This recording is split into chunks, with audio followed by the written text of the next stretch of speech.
Ever wondered what it'd be like to work in the Marlborough Grape harvest? Well, in today's video, I'm going to give you my views, what it was like. I'll look at the sort of jobs that are available, how long it goes for, where we stayed, and the sort of pay you can expect. Tonight we're running on the right track. I know we never gonna look back. Hey, if you just joined us, we are Kiwi Wanderers. That's Sandy, myself, and Holly the dog, and we are full-time in our Jaco Silverline, or sometimes looking after their family batch in the Marlborough Sounds, or occasionally friend camping like we are at the moment in far north. Hey, so I've recently spent a bit of time working. Yes, I know, it was a bit of a shock to me too. In fact, I had to borrow this work shirt from my brother because all my other work shirts are a bit small. Hey, but okay, one of our caravan friends asked us if we would like to work in the Marlborough Grape harvest, and because my dad lives in Blenheim and Sandy wants to go overseas this year, I decided to give it a go. So I thought I'd do a little video about the whole process so people thinking about getting involved and see what it's all about. Now, I really enjoyed my work starting the winemaking process. I've definitely been on the other end of the winemaking process, definitely for a few years. And what a process it is. I was astounded by the resources that are put into 4 short weeks of the year. There are harvesters and trucks and tractors and gondolas pulled in from all over the place. Then the wineries dust off their large totes and complex processing plants, of which there are lots. Then there are people, hundreds of people from all over the world. Cellar hands, which do everything from weighing the grapes to cleaning up the ramps after the truckies, and preparing the raw grapes to be converted into wine for the winemaker. Harvest operators, these guys are skilled guys. The harvesters are complex machines. The ones I met ranged from a vineyard owner to a contract mechanic that does the job for 4 weeks every year. Then there are the tractor drivers who, with the help of a gondola, get the grapes from the harvester to the truck. Once again, a diverse range of people doing this job. Fencing contractors, guys over from Fiji, all good guys. And of course, the most important link in the chain, in my opinion, the truck drivers. Hundreds of people from all over the planet were in Marlborough for this gigantic event. Some people do this every year. Some people, as they're just passing through New Zealand. H&H Contracting, who we were working for, let us park up on their property and provide basic shower and toilet facilities, so makes it a great job for us RV people. H&H must be good to work for because they've had some of their RV people, their RV drivers, we call them, coming back to work for them. Yeah, one guy for 7 years. So I thought I would try and go through the part of the process I was involved in and give you some insight into how I found the work and, yeah, well, the whole experience.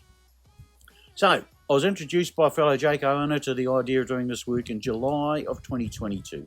I went through a very easy job interview with one of the owners of H&H Contracting in about December, and he gave me the green light and asked me to be available early March. Now, one of the differences about this job is that no one really knows when it's going to start. It depends on the weather and the grapes and something called the bricks level. This year, the season started very late on about the 24th of March, but it's different every year, so I'm saying you do need to be very flexible. But once we had a start date, we had the standard induction, then we were shown the winery operations. H&H Contracting worked for the Marlborough Grape Co-op, and as such cut all their grapes into one winery. But they cut from the smaller growers all over the Marlborough region. Once we finally got going, goodness me, it was all on. I was working night shift from 4 p.m. to 4 a.m. and in that time we could do 10 or 12 loads of grapes into the winery. The truck has a tablet which gives you directions to the grower and, yeah, it gives you a plan of their vineyard so you can find out where to drive. It was easy to use and worked well. H&H only used trucks with no trailers, as some of the growers they go to, there's not a lot of room for a trailer, so it'd be a waste of time. And also unloading at the winery is, yeah, more complex with a trailer. Now, the whole process was not without its hiccups. One of the drivers had a grape escape when he dumped his load of grapes onto the runway at the winery. Pretty serious. Each full load of grapes is worth about $30,000 to the grower. And we had one of our trucks broke a crankshaft. That driver is now called Crankshaft Keith. But H&H did have it back up and running in 5 days. Anyway, I worked out I carted about 1,000 tonnes of grapes. The whole region produces between 300 and 400,000 tonnes of grapes, about 3/4 of New Zealand's wine production. And to put that in perspective, each tonne of grapes makes approximately 700 bottles of wine.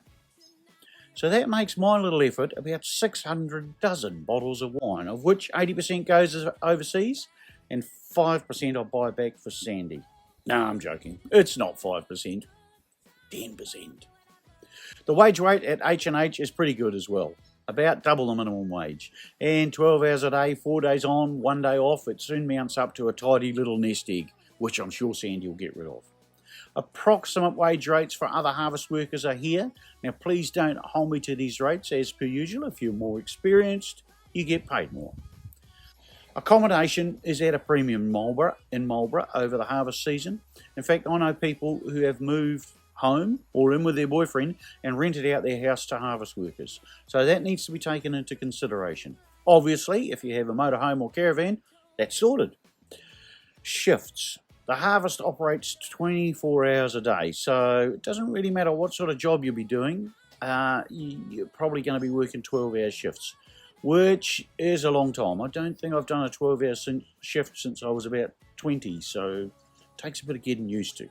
Length of work depends on the job, but generally if you're involved with getting the grapes off the vine, then it's 3 to 4 weeks. If you're in the winery, it can be up to 12 weeks depending on what area you're working in. So there you go. If you think you might have a bit of a gap in your calendar around March or April, the harvest could be for you. I really enjoyed my time working on the harvest and met some great people. Will I be doing it next year? Yes, sir, if H&H will have me back. I hope you got something out of this video and maybe you will get into harvest mode for next year. We have quite a few good videos coming up. We're currently in Northland looking after an eco-retreat for Joanna and Nigel. Quite a different job from the grape harvest. And we'll do a video on that, obviously. Thanks everyone for watching and we'll see you out there. Tonight we're running on the right track.